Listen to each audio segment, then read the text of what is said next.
वालेकुम, आप देख रहे हैं समा। मैं हूं फवाद ज़ैदी और मैं हूं किरण आफ्ताब। उज़्बेकिस्तान का वफ्द वज़ीर आज़म हाउस पहुँच गया है। वफाकी वज़रा फवाद चौधरी, असद उमर और शफ़क़त महमूद वज़ीर आज़म हाउस पहुँच गए हैं।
बराह रास्त ये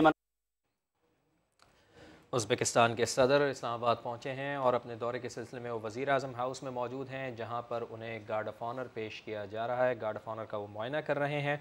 शौकत मिर्ज़ायोफ़ पाकिस्तान के 2 रोज़ा दौरे पर आज पाकिस्तान पहुँचे हैं। वज़ीर आज़म इमरान ख़ान ने उनका शानदार इस्तकबाल किया था, ख़ुद इस्तकबाल किया था। एयरपोर्ट गए थे नूर ख़ान एयरबेस पर। वज़ीर आज़म पाकिस्तान इमरान ख़ान ने शौकत मिर्ज़ायोफ़ का आज इस्तकबाल किया है। रेड कारपेट इस्तकबाल उनका किया गया था और अब वज़ीर आज़म हाउस के ये मनाज़र हम आपको दिखा रहे हैं, जहाँ उन्हें गार्ड ऑफ ऑनर पेश किया जा रहा है।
तो उज़्बेकिस्तान के सदर शौकत मिर्ज़ायोफ़ वज़ीर आज़म हाउस में मौजूद हैं और वहाँ पर उन्हें गार्ड ऑफ ऑनर पेश किया गया। और अब वज़ीर आज़म इमरान ख़ान अपनी काबीना के अरकान से मुअज़्ज़ज़ मेहमान का तारुफ़ करा रहे हैं। हम देख रहे हैं कि असद उमर भी यहाँ पर मौजूद हैं और इसके साथ साथ हम देख रहे हैं कि फ़वाद चौधरी यहाँ पर मौजूद हैं, वज़ीर तालीम शफ़क़त महमूद यहाँ पर मौजूद हैं, फ़ख़्र इमाम साहब यहाँ पर मौजूद हैं।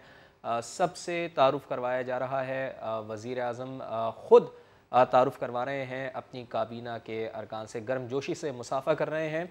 उज़्बेकिस्तान के सदर शौकत मिर्ज़ायोफ़ और ये वज़ीर तिजारत जनाब अब्दुल रज़्ज़ाक़ दाऊद भी यहाँ पर मौजूद हैं, उनसे भी तारुफ़ करवाया जा रहा है। और शिबली फ़राज़ जिन्होंने नूर ख़ान एयरबेस पर वज़ीर आज़म के साथ मिलकर इस्तक़बाल किया था शौकत मिर्ज़ायोफ़ का, वो भी यहाँ पर मौजूद है। मुईद यूसुफ़ साहब से भी हैंड शेक हुआ है, उनसे भी मुसाफ़ा किया है मुअज़्ज़ज़ मेहमान ने। और काबीना के दीगर अरकान, प्रिंसिपल सेक्रेटरी वज़ीर आज़म के आज़म ख़ान भी यहाँ पर मौजूद हैं, जो अपनी काबीना के अरकान से वज़ीर आज़म शौकत मिर्ज़ायोफ़ का शौकत मिर्ज़ायोफ़ उनसे मुसाफ़ा कर रहे हैं, उनसे तारुफ़ करवा रहे हैं। और अब शौकत मिर्ज़ायोफ़ अपनी काबीना के अरकान जो उनके साथ इस दौरे में आए हुए मेहमान हैं, उनसे वज़ीर आज़म का तारुफ़ करवा रहे हैं। वज़ीर आज़म उनसे मिल रहे हैं, मुसाफ़ा कर रहे हैं। और ये एक बड़े मिसाली ताल्लुक़ात वैसे भी हैं उज़्बेकिस्तान के हमारे साथ किरण, और इन ताल्लुक़ात को और एक नई समत अब देने जा रहे हैं वज़ीर आज़म। ये किस सिलसिले की कड़ी है, ये भी दोहरा देना ज़रूरी है। वज़ीर आज़म ने जुलाई में दौरा किया था उज़्बेकिस्तान का, ये उसी की कड़ी है। कुछ मुआहदे तब साइन हुए थे, ट्रांजिट ट्रेड एग्रीमेंट साइन हुए थे, और कुछ मामलात अब देखने को मिलेंगे, या यूं कहिए कि जो वो मुआहदे थे उनके फॉलो अप भी होंगे। कुछ ये एक बूस्ट भी मिलेगा हमारी इकॉनमी को, और यकीनन दोनों ममालिक के रिश्तों को, पाकिस्तान का गहरा रिश्ता और भी गहरा हो जाए, ये इसकी एक कोशिश है। वज़ीर आज़म पाकिस्तान के दौरे के बाद से अब सदर का दौरा, उज़्बेकिस्तान के उनका यहाँ आना, उनको गार्ड ऑफ ऑनर का मिलना, उनको जिस तरह से रिसीव किया गया, रेड कार्पेट तक लाया गया, और अब उनको मिलवाया भी गया है काबीना के दीगर अरकान के साथ में। तो मुआहदे जो होंगे सो होंगे, MOUs जो होंगे सो होंगे, लेकिन इस सब के दरमियान यूं जो हम दिखाते हैं ना, इजहार करते हैं अपनी गर्मजोशी का, मोहब्बतों का, सिफारतकारी का जो हम एक आहंग दिखाते हैं, ये भी बहुत इंपॉर्टेंट है। बिल्कुल, ये भी रिवायात है। बिल्कुल। आप और आपने जो जिक्र किया कि इमरान ख़ान साहब ने जुलाई 2021 में उज़्बेकिस्तान का दौरा किया था, ये उसी दौरे का तसलसल है। और इसके साथ साथ मैं ये भी याद दिला दूँ अपने नाज़रीन को कि गुज़िश्ता माह इमरान ख़ान की मुलाकात भी हुई थी उज़्बेकिस्तान के सदर शौकत मिर्ज़ायोफ़ से, बीजिंग में जब सरमाई ओलंपिक्स की विंटर ओलंपिक्स की उसमें गए थे तकरीब में, इफ्तिताई तकरीब में शिरकत करने के लिए वज़ीर आज़म इमरान ख़ान, तो वहाँ पर भी उनसे मुलाकात हुई थी। और वहीं पर इस दौरे की दावत दी थी वज़ीर आज़म इमरान ख़ान ने शौकत मिर्ज़ायोफ़ को, जो उन्होंने कबूल की थी। और अब प्राइम मिनिस्टर हाउस में ये एक रिवायत रही है कि जो भी गैर मुल्की मेहमान आता है वो यहाँ पर पौधा लगाता है। तो अब शौकत मिर्ज़ायोफ़ भी यहाँ पर पौधा लगा रहे हैं और इसको यादगार अपने इस दौरे को बना रहे हैं। 2 रोज़ा दौरा है, और जिस तरह किरण आप भी जिक्र कर रही थी, यकीनन इक़्तिसादी और माशी लिहाज से ये दौरा इंतहाई अहमियत का हामिल है। भरपूर तैयारियाँ इस सिलसिले में शौकत मिर्ज़ायोफ़ के दौरे के सिलसिले में की गई हैं। पाकिस्तान में इस्लामाबाद जो पाकिस्तान का दारुल हुकूमत है, वहाँ पर पाकिस्तान और उज़्बेकिस्तान के झंडे भी लगाए गए हैं। एक नई समत मिलने जा रही है इस दौरे के ज़रिए पाकिस्तान और उज़्बेकिस्तान के ताल्लुक़ात को। और इसमें सिर्फ टेक्नोलॉजीज़ नहीं, मॉडर्नाइजेशन नहीं, हम ख़ास तौर पे तामीरात के शोबे में भी बात करेंगे। पाकिस्तान और उज़्बेकिस्तान कई मुआहदे भी हैं, कई तरह से हम उनसे सामान देते भी हैं और लेते भी हैं। तामीरात के शोबे में भी हमारा अच्छा उनके साथ में रहा है हमेशा। अभी भी यही है कि कुछ ऐसे हमारे शोबे हैं कि जिसमें अगर हम उनके साथ में डील करें, उनसे सामान ख़रीदें या वो हमारा सामान ख़रीदें, तो उसमें टैक्स छूट है। अब देखना ये कि इसका फ़ायदा हम कितना उठा रहे हैं, इसको कितना बढ़ा सकते हैं, क्योंकि ये अगर दोनों तरफ से रहेंगे ऐसे मामला ट्रेड के, और एक दूसरे को हम मौका देंगे, पूरा हम एक दूसरे को सहूलत देंगे, तो इससे वाकई अगर हम मईशत की बात करें तो हम नई ऊंचाइयों को छुएंगे। और ये वैसे भी पौधा लगाना और यूँ एक दूसरे से मिलने की बड़ी अच्छी एनर्जीज होती हैं। बिल्कुल। और हमेशा से वज़ीर आज़म इमरान ख़ान साहब यही कहते आए हैं, और बैनुल अक़वामी दुनिया से भी उन्होंने यही कहा है कि हम एड नहीं चाहते। एड अब पाकिस्तान उस फेज़ में नहीं है कि उसको एड चाहिए। पाकिस्तान अब जो आलमी दुनिया है उसके साथ चलना चाहता है, तो हम ट्रेड चाहते हैं। तो यही वजह है कि वज़ीर आज़म इमरान ख़ान जब भी किसी बैरूनी दौरे पर होते हैं या फिर कोई भी सरबराह मुमलिकत पाकिस्तान का दौरा करता है, तो इस लिहाज से भी बहुत ज़्यादा वज़ीर आज़म की कोशिश होती है कि ट्रेड को किसी तरीके से बढ़ाया जाए, पाकिस्तान की आवाम में पाकिस्तान की आवाम की जो ज़िंदगियाँ हैं उनको तब्दील किया जाए और ये ट्रेड से ही मुमकिन हो सकता है, बेहतरी की तरफ लेकर आया जाए। यही वजह है कि इमरान खान साहब का इसके ऊपर ख़ासा फोकस होता है और हम उम्मीद करते हैं कि इस दौरे के भी बेहतरीन नताइज सामने आएंगे। शौकत मिर्ज़ायौफ़ अब वज़ीर आज़म हाउस में पहुँच चुके हैं, उनको गार्ड ऑफ ऑनर यहाँ पर दिया गया, गार्ड ऑफ ऑनर का उन्होंने मुआयना किया। और इसके साथ साथ अब जो आगे होने वाली चीज़ें हैं वो भी ज़रा अपने नाज़रीन के साथ शेयर कर लें कि 1-on-1 मुलाकात भी होगी वज़ीर आज़म की शौकत मिर्ज़ायौफ़ से, और इसके साथ साथ सदर पाकिस्तान से भी शौकत मिर्ज़ायौफ़ की मुलाकात होनी है। और इस सिलसिले में आज शब इशाइये का भी एहतमाम किया गया है, जिसमें जो कारोबारी बरादरी है वो भी इस इशाइये में शिरकत करेगी। तो मजमूई तौर पर ये एक बड़ा अच्छा दौरा साबित हो सकता है उज़्बेकिस्तान के सदर का दौरा पाकिस्तान। और अब बात करते हैं चेयरमैन पाकिस्तान पीपल्स पार्टी की पंजाब में दाखिले के साथ ही बिलावल भुट्टो जरदारी के तो तेवर ही बदल गए हैं। हुकूमत को ललकारते हुए कहा है कि वज़ीर आज़म को मुस्ताफ़ी होने के लिए 5 दिन की मोहलत दे रहे हैं। असेंबलियां तोड़ो और नए इलेक्शन का ऐलान करो, 5 दिन में अदम एतमाद के लिए नंबर पूरे हो जाएंगे। कौम इमरान खान को वज़ीर आज़म नहीं देखना चाहती। हम तो इमरान को कह रहे हैं कि देखो, पाकिस्तान के अवाम आपको वज़ीर आज़म नहीं देखना चाहते हैं। 5 दिन का डेडलाइन आपके पास है, 5 दिन के अंदर ही अंदर खुद मुस्ताफी हो जाए। असेंबली तोड़ो, इलेक्शंस करवा दो और हमारा सामना करे, हमारा मुकाबला करे। बुज़दिल हो, खुद नहीं करते हो, तो फिर 5 दिन बाद हम इस्लामाबाद पहुंच के अदम एतमाद इंशाअल्लाह ताला उस वक्त तक हमारा नंबर्स पूरा हो चुके होंगे, हम अदम एतमाद लेकर आएंगे और आपका बंदोबस्त खुद करेंगे। इमरान खान बिल्कुल भी घबराए हुए नहीं हैं। स्पीकर पंजाब असम्बली चौधरी परवेज़ इलाही की गुफ्तगू, कहा वज़ीर आज़म से मुलाकात में अदम एतमाद के हवाले से कोई बात नहीं हुई। ऑपोजिशन की फुर्तियों से मुताल्लिक़ बोले, हांडी में सामान चला गया है, धुआं उठने के बाद पहला उबाल आता है, इतनी बड़ी हांडी चढ़ी है, कुछ तो निकलेगा। अंदर हंडिया के अंदर सामान चला गया है, लेकिन जो पहला होता है ना पकाई का उबाला, तो जब धुआं उठेगा ना, एक उबाला आता है, उसके बाद चौधरी साहब कुछ निकलना भी है अदम एतमाद में से कि नहीं निकलना? एडी बड़ी हांडी चढ़ी, ये निकलेगा ये नहीं निकल आएगा। और तरीके अदम एतमाद की बात हुई जब इमरान खान आए आपकी तरफ परसों। चौधरी साहब, अब जो महंगाई से मुतल्लिक इक़दाम लिए हैं इमरान खान ने, जैसे बड़ा अच्छा देखे ना, बड़ा अच्छा स्टेप हुआ है ये महंगाई के हवाले से। और इसका सब एकदम पेट्रोल भी नीचे आया है, इसका बड़ा फ़ायदा होगा और बिजली भी नीचे आ रही है। और जो 48 घंटे मौलाना फजल रहमान ने कहा है,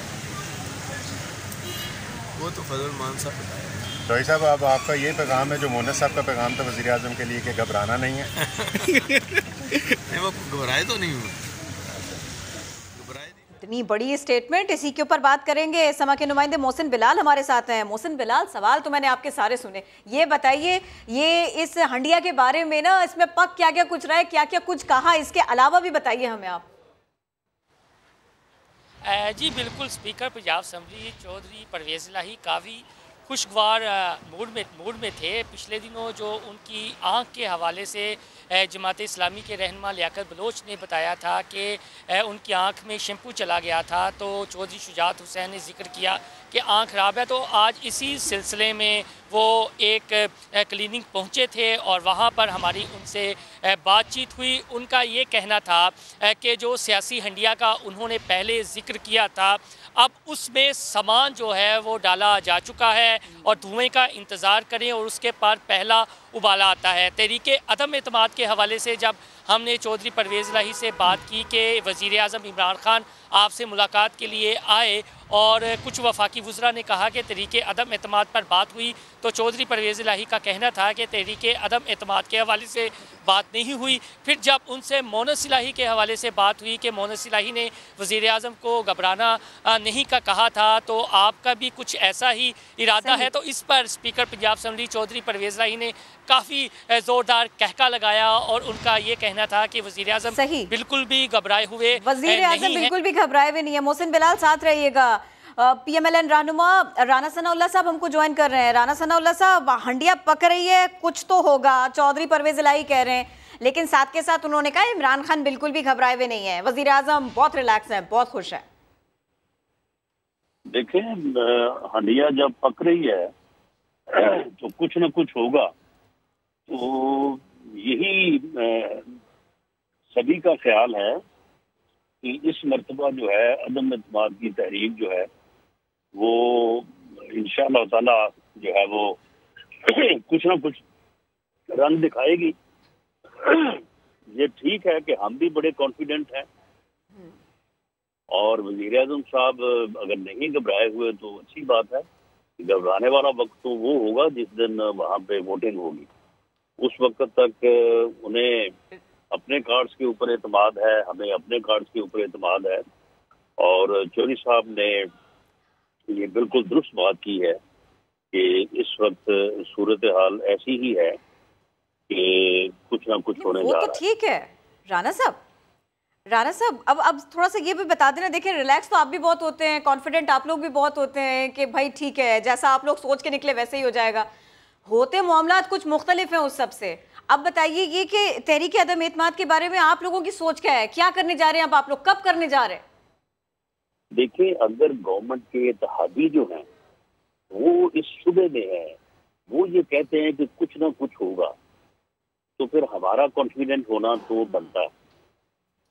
और वज़ीर आज़म अगर इसके बावजूद भी कॉन्फिडेंट हैं तो उनके इत्तेहादी ये कह रहे हैं कि कुछ ना कुछ होगा, तो फिर मैं समझता हूँ कि वज़ीर आज़म की शायद ये आदत है कि वो चीज़ों को रियलाइज नहीं करते, वो एहसास नहीं रखते। वो हमेशा जो है वो अपनी जो है वो एक तरफा सोच जो है उसको आगे बढ़ाते हैं। जिस तरह से उन्होंने अपनी इंतकामी सोच को आगे बढ़ाया और 3.5-4 साल जो है वो इस कौम से ज़ाया किए। इस कौम की इकोनॉमी को उन्होंने ना सही तरह से समझा, ना इसका एहसास किया और कट्ठा बढ़ा दिया है। और ये जो अब उन्होंने 10 दिन पहले कह रहे थे कि जी जब आलमी सतह पे कीमतें बढ़ती हैं तो मैं क्या करूं, ये तो बढ़नी है। 10 दिन बाद कह रहे हैं कि जी हमारे पास पैसे बहुत आ गए हैं, इसलिए हम कीमतें जो है वो बढ़ाने की बजाय जो है वो कम कर रहे हैं। तो क्या ये पैसे 10 दिनों में आए हैं? ठीक है राना साहब इस सवाल का जवाब ले लेते हैं। फ़ारूक हबीब साहब हमें ज्वाइन कर चुके हैं। फ़ारूक हबीब साहब, आपका भी शुक्रिया बहुत टाइम देने के लिए। ये बताइएगा कि चौधरी परवेज़ इलाही ये कह रहे हैं कि वज़ीर आज़म घबराए हुए नहीं हैं, तो आपके अहम इत्तेहादी जिनसे आप मुलाकात भी कर रहे हैं और आज मोनस इलाही से भी मिलना है वज़ीर आज़म को, उनकी जानिब से ये कह देना, आपको क्या कॉन्फिडेंस मिला है इस जुमले के बाद? लेकिन ज़ाहिरी बात है, हमारे इत्तेहादी पहले भी 3.5 साल से हमारे साथ खड़े रहे हैं। हर मौका के ऊपर, हर बिल के ऊपर हमारे इत्तेहादियों ने हमारा साथ दिया है। मैं नहीं समझता कि हुकूमत के सामने किसी किस्म का चैलेंज है। आप मुझे ये बताएं, जिन्होंने मुल्क को लूटा हो, जिन्होंने 16 अरब रुपए की करप्शन की हो, बेनामी अकाउंट्स बनाए हो, पापड़ वालों के नाम के ऊपर, फालूदे वालों के नाम के ऊपर, मखसूस चपरासियों के नाम के ऊपर शहबाज शरीफ, नवाज शरीफ ने लूटमार की, मुल्क के दौलत बाहर लूट के ले गए। अब वो उठ के खड़े होके उस वज़ीर आज़म को ब्लैकमेल करेंगे जिस वज़ीर आज़म का जीना मरना पाकिस्तान के अंदर है, जिनकी कोई जायदाद बाहर नहीं है, जिन्होंने इक़्तिदार में कोई फैक्ट्रियाँ नहीं लगाई, जिन्होंने कोई कैंप ऑफिस नहीं है, जिन्होंने कोई ज़ाती प्राइवेट बाहर दौरा कोई नहीं किया। उनकी तमाम एफर्ट्स, तमाम तर कोशिशें मुल्क की बेहतरी के लिए हैं, मुल्क की आवाम की बेहतरी के लिए हैं। वो उठ के हमें अगर ब्लैकमेल करेंगे या हमें कहेंगे हम अदम एतमाद में आएंगे, तो ये मैं समझता हूँ कि इनकी गलत सोच है। ये इनको पहले भी नाकामियाँ हुई हैं, अब भी इनको नाकामियाँ हुई। ये हमारे बंदों की फिक्र छोड़ें, ये अपने लोगों की फिक्र करें जो हर मौके पे इनके साथ नहीं होते। को सेनेट के बिल के मौका पे गायब हो जाता है, को अदम एतमाद पे गायब हो जाता है। उससे पहले भी इनको नाकामियाँ होती रही, आइंदा भी इनको नाकामियाँ हो। फ़ारूक हबीब साहब, आप हमारे साथ थे इस बारे में, राना सनाउल्लाह साहब आप हमारे साथ थे इस बारे में बात कर रहे थे, दोनों का शुक्रिया। लेकिन फवाद, एक मामला ये, उन्होंने कहा इतनी बड़ी हांडी चढ़ी है, कुछ तो निकलेगा। चौधरी साहब ने ऐसा कहा, ये मुझे लग रहा है ये दोनों तरफ के लिए भी है। आप क्लैरिटी ला सकते हैं सिचुएशन में, इस खबर से? देखें आगे क्या होता है। वज़ीर आज़म इमरान खान से वफाकी वज़ीर मोनिस इलाही की भी 1-on-1 मुलाकात हुई है। मुलाकात में सियासी सूरत हाल और इत्तेहाद के उमूर पर बातचीत हुई है। तो आपको बताएं कि अहम मुलाकात जो होनी थी वज़ीर आज़म इमरान खान से वफाकी वज़ीर मोनिस इलाही की 1-on-1 मुलाकात हुई है। मुलाकात में सियासी सूरत हाल और इत्तेहाद के उमूर पर बातचीत हुई है। जिस क्लैरिटी की आप बात कर रही थी शायद इस मुलाकात के बाद वो वाज़े हो जाए। देखिए आपने ये खबर इसीलिए रोक के रखी थी मुझे लग रहा है। वज़ीर आज़म इमरान खान से वफाकी वज़ीर मोनिस इलाही की 1-on-1 मुलाकात, एक तरफ चौधरी परवेज़ इलाही साहब की बात और दूसरे उसके साथ साथ ये मुलाकात, दोनों मामलात बहुत अहम। नोट पीपल्स पार्टी के और वोट तहरीक इंसाफ का शाह महमूद कुरैशी ने उमरकोट वालों को फार्मूला बता दिया है। सिंध हुकूक मार्च के दौरान शुरका से खिताब में कहा कि बिलावल भुट्टो की तकरीर के दौरान भी आवाज़ आती है, घबराना नहीं है। नोट उनसे ले लो और वोट तहरीक इंसाफ को दे दो, और वोट तहरीक इंसाफ को दे दो। ये सौदा बुरा नहीं है, ये बुरा सौदा नहीं है, ये बुरा सौदा। नोट पीपी का, नोट वोट इमरान खान का, वोट इमरान खान का। ये है फार्मूला, ये है जो उमरकोट और थल पार करके गरीब लोगों ने करना है, गरीब लोगों ने करना है। करोगे तो फिर घबराना किस चीज का? तो फिर खान तो वैसे भी कहता है घबराना नहीं, घबराना नहीं। तो मैं खान की बात करने आया हूँ उमरकोट में, उमरकोट वालों, उमरकोट में, उमरकोट गद्दारी से घबराना नहीं। मजे की बात है, बिलावल तकरीर करता है, बिलावल पीछे से इमरान खान की आवाज आती है, घबराना नहीं, घबराना नहीं। क्योंकि उसको लग रहा होता है कि बच्चा घबरा रहा है, बच्चा दिल मिला गया है, बच्चा दिल मिला गया, का पला हुआ धूप में कैसे खड़ा होगा। आगे बढ़े, रुझानात की बात करें, इंतहा पसंदी, इसको कैसे रोका जाए। नेक्टा ने मुल्क की पहली पॉलिसी वजीर आजम को पेश कर दी। मदारिस और तालीमी इदारों में इंतहा पसंदी का रुझान, इसको रोकने के लिए कानून साजी बहुत ज़रूरी है, ऐसा किया जाए, इसी तरह की सिफारिश की गई है। तालीमी इदारे इंतहा पसंदी के केसेस रिपोर्ट करने के पाबंद होंगे, कुछ ऐसी ही तैयारी की गई है। बिल्कुल, मजीद जान लेते हैं। हेड ऑफ समा इन्वेस्टिगेशन यूनिट जाहिद गशकोरी साहब हमारे साथ मौजूद हैं। जाहिद साहब, नेक्टा ने पहली पॉलिसी तैयार करके वजीर आजम को पेश किया, आपने इसे पढ़ा है, क्या क्या लिखा है इसमें, तफसील से बताइए। जी हाँ बिल्कुल, ये एक कॉम्प्रिहेंसिव पॉलिसी है। इसके 2 डॉक्यूमेंट हैं। पहला हिस्सा जो है वो डॉक्यूमेंट पॉलिसी को बयान करता है, दूसरा हिस्सा जो है उस पर अमल दरामद की बातचीत कर रहा है।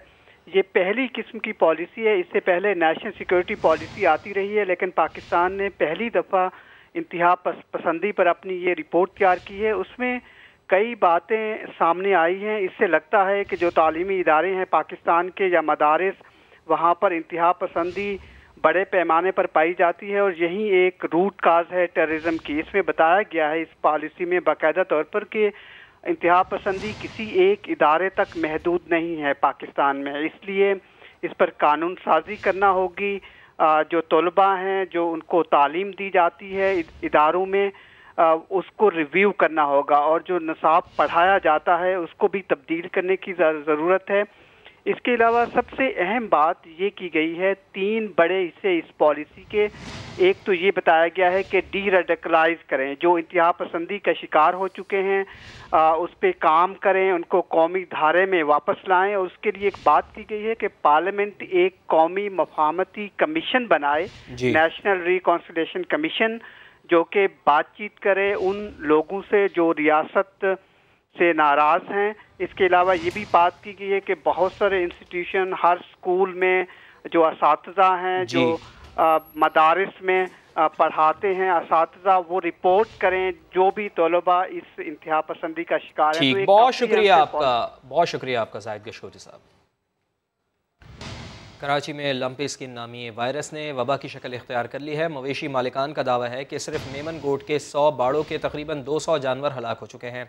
लंपी स्किन डिजीज़ नामी बीमारी से मुतासरा जानवर के गोश्त तक में दाने मौजूद होते हैं और इनका दूध भी मुज़रे सेहत होता है। मुदस्सिर नज़ीर की रिपोर्ट। कराची के गोश्त खोर होशियार और खबरदार हो जाएं। लंपी स्किन डिजीज नामी कातिल वायरस ने शहर के मवेशियों को निगलना शुरू कर दिया है। इस वायरस से मुतासिरा मवेशियों के जिस्म पर दाने निकलते हैं जो गोश्त के अंदर तक मौजूद होते हैं, जबकि बीमार जानवर का दूध भी इंतहाई मुज़र सेहत होता है। मेमन गोट के कैटल फार्मर्स का दावा है कि ये बीमारी वबा बनती जा रही है, जिससे 200 से ज्यादा मवेशी हलाक हो चुके हैं। 100 से ज्यादा बाढ़ हैं यहाँ पर, और यहाँ पर हमारे अपने जाती जो जानवर है 4 मर चुके हैं। परसों एक मरा है हमारा, ये देखें इसको, ये है, और सामने वालों के 2-3 मरी हैं, पीछे वालों के मरे हैं, और यहाँ पर एक भाई हमारे दोस्त, उनके 40 जानवर मरे हैं अभी। इस वबा से जहां मवेशी मालकान का नुकसान हो रहा है, वहीं लालची कस्साब शहरियों को मुज़र सेहत गोश्त खिलाने के लिए जानवर सस्ते दामों खरीदने की भी कोशिशें कर रहे हैं। बहुत ख़तरनाक डिजीज़ है और ख़ास तौर पे इसका गोश्त तो बिल्कुल खाने के काबिल नहीं है, क्योंकि जब ये ख़ास तौर पे जब मर जाता है तो 10 मिनट के अंदर अंदर उस जानवर के अंदर कीड़े पैदा हो जाते हैं। उसका दूध भी पीने के काबिल बिल्कुल नहीं होता, दूध को भी बहा देते हैं। अफ़गान बस्ती के काफ़ी लोग आते हैं और 8,000, 7,000, 9,000 में ये मांगते हैं अच्छे से अच्छा जानवर, जो कि वो बोलते हैं कि बस ये आप दे दें। लंपी स्किन डिजीज नामी ये वायरस सबसे पहले 2012 में अफ्रीका में सामने आया था। इस बीमारी में अमवात की शरह 5% होती है। माहिरीन के मुताबिक पाकिस्तान में ये बीमारी 3 माह पहले हैदराबाद में रिपोर्ट हुई थी, जो अब कराची समेत सिंध के मुख्तलिफ शहरों में तेजी से फैल रही है। और अगर एहतियाती तदाबीर इख्तियार ना की गई तो ये वबा मुल्क के दीगर इलाकों के लिए खतरा बन सकती है। कैमरामैन मोहसिन अली के साथ मुदस्सिर नजीर, समा, कराची। जानवरों में लंपी बीमारी बिल्कुल ऐसे ही है जैसे इंसानों को चेचक। सिंध लाइफ स्टॉक के डायरेक्टर जनरल नज़ीर कलहोड़ो ने समा से गुफ्तगू में बताया कि पाकिस्तान में मवेशियों में ये बीमारी पहली बार आई है और इसीलिए इसकी दवा भी दस्तयाब नहीं। असल में वो बीमारी है जिस तरह हमें बचपन में चिचक होती है, चिकन पॉक्स हो जाता है ना, ये इस तरह की जानवरों की बीमारी है। ये पाकिस्तान में पहली मर्तबा आई है, पहले यहाँ पे नहीं थी, और न ही हमारे पास उसके लिए कोई टीका है मौजूद, जो ना हम इम्पोर्ट कर सकते ना बनाते, क्योंकि एक बीमारी है ही नहीं। फिलहाल जो है ना फेडरल गवर्नमेंट को एक रिक्वेस्ट गई है कि फिलहाल इमरजेंसी बुनियादों पे फिलहाल उस वैक्सीन की हम अंदर लाएं। अभी हम सिर्फ अवेयरनेस कर रहे हैं, क्योंकि ये मच्छर के थ्रू फैल रही है। तो हम जो मवेशी पालने वाले हजरात हैं, मालदार लोग हैं, हम उनको ये कह रहे हैं कि मच्छरों से बचाव के जितनी भी तदाबीरें वो करें, मच्छरदानियां लगाएं जानवरों के ऊपर, उसके अलावा जो है ना स्प्रे करें, और अगर कोई खुदा न ख्वास्ता इस तरह की बीमारी में बीमार हो जाता है तो फिर आप उनको बिल्कुल अलहदा करें और उसको बिल्कुल ऐसे मच्छरदानी के अंदर ढांप के रखें कि वहां से कोई मच्छर जाके उसको बाइट करके दूसरी जगह पे न जाए। तो बदकिस्मती ये है कि म्यूनिसिपल इदारे जो है ना उस लेवल पे नहीं पहुंच पाए, यहाँ वहाँ पे वेटनरी डॉक्टर नहीं है। तो जहाँ जहाँ पे भी म्यूनिसिपल कमेटीज ने हमें दरख्वास्त की है तो हमने अपने डॉक्टर्स दिए हैं। और कराची में मवेशियों में बीमारी फैलने लगी है तो मुर्गी के रेट आसमान से बातें करने लगे हैं। मुर्गी का गोश्त किस कीमत पर फरोख्त हो रहा है, एक मार्केट में अब से कुछ देर पहले समग्र नुमाइंदे खुर्शीद आलम मौजूद थे, उनकी जानिब चलते हैं। अजा गाय के गोश्त में जिस मोहलिक बीमारी का इंकशाफ हुआ है, LSD नामी बीमारी की वजह से एक तरफ अगर गाय के गोश्त की ख़रीदारी में कमी देखी जा रही है और तिब्बी माहिरीन उसके नुकसानात से आगाह कर रहे हैं, तो दूसरी जानिब कराची के मुख्तलिफ इलाकों में जो बाज़ार हैं वहाँ पर मुर्गी के गोश्त की कीमतों में भी इजाफा देखा गया है, जबकि सरकारी तौर पर जो मुर्गी के गोश्त की कीमत मुकर्रर है वो 214 रुपये है, लेकिन शहर के मुख्तलिफ इलाकों में 380 से 480 रुपये तक उसके रेट वसूल किए जा रहे हैं। फी कोले के एतबार से गोल्डन पीस 540 रुपये उसका रेट कर दिया गया है और बोनलेस चिकन 600 रुपये उसकी कीमत वसूल की जा रही है। जी, खुर्शीद आलम ने अपडेट किया। पाक बहरिया की कामयाब कार्रवाई के बारे में आपको बताएं। पाकिस्तानी समुद्री हुदूद में दरअंदाजी करने वाली एक और भारतीय आबदोज का सुराग लगा लिया गया। भारत ने अपनी आबदोज पाक बहरिया की जारी मशकों की जासूसी के लिए भेजी थी। DGISPR major general Babar Iftikhar कहते हैं पाक बहरिया ने साबित कर दिया कि वो समुद्री हुदूद का दिफा करने के लिए हर दम हर वक्त तैयार हैं। हेडलाइंस होंगी ब्रेक के बाद, देखते रहिए समा।